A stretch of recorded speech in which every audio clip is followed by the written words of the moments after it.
So, Tips Music, they're a giant in the Indian music scene, right? But right now they're facing a major squeeze from the world of streaming. We're going to unpack their latest earnings call to see exactly how they plan to grow, especially when platforms are making it tougher and tougher to actually get paid. Let's dive in.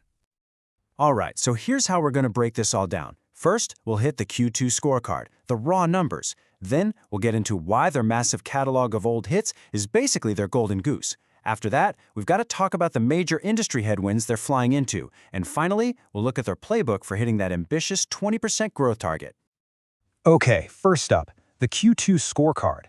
Let's look at how they actually performed last quarter. So let's talk numbers. In Q2, Tips Music pulled in 89.2 crore rupees in revenue. And yeah, that's a pretty healthy 11% jump from last year. But, beneath that solid number, there's a much more interesting story unfolding. And this chart really lays out the challenge perfectly. See that first bar? They've grown 15% in the first half of the year. Now that's solid for sure, but look at their target on the right, a full 20%. They're definitely running a little bit behind schedule.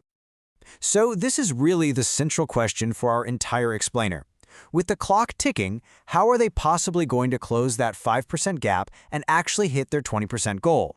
The answer? Well, it starts with their most powerful weapon. And that brings us right to section 2. Content is still king. Because at the end of the day, in the music business, your library, that's everything. And don't get me wrong, their new releases are absolutely making waves. They're consistently putting out fresh music that's really connecting with audiences online.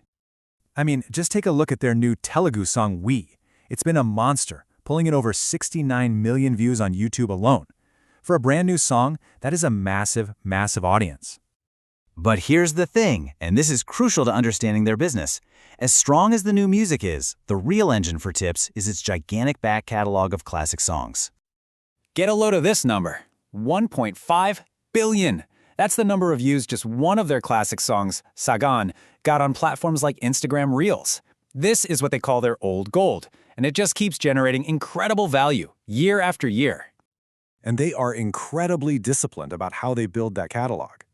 There was this great moment on the call when an executive heard a competitor offered a crazy 17 crore for a new film's music. His response? He didn't say match it. He said run and give it to them. It just shows they absolutely refuse to overpay, focusing instead on the long-term value they already have. So their content is rock solid, right? But they're not operating in a vacuum. They are facing some really serious headwinds from the broader music industry. The biggest challenge is what the industry calls the paid wall. Think of it like this. Platforms like Spotify and JioSaavn are basically building a toll booth on the digital highway. They're deliberately making the free, ad-supported experience worse to push you into paying for a subscription. And as one of the execs put it, these platforms will actively trouble you on the free tier.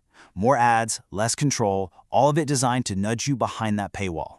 Now, that's great for the platforms long-term, but it means fewer people are listening to music for free right now. And here's maybe the most frustrating piece of this puzzle for them. When a song gets 1 billion views on Instagram Reels, Tips Music doesn't see 1 billion views worth of cash. No way. They get a fixed lump sum payment. It's the same amount whether the song is a total flop or a viral sensation. And their number one goal is to change that deal to a real revenue share. So you start to add it all up. Paid walls are shrinking the free audience. A big app like Resso just shut down completely. They're getting these flat fees for viral hits, and even YouTube growth is slowing down. All of a sudden, their original 30% growth target started to look impossible, which is exactly why they had to revise it down to 20%. Okay, so paid walls, flat fees, slowing growth, it sounds pretty tough, right?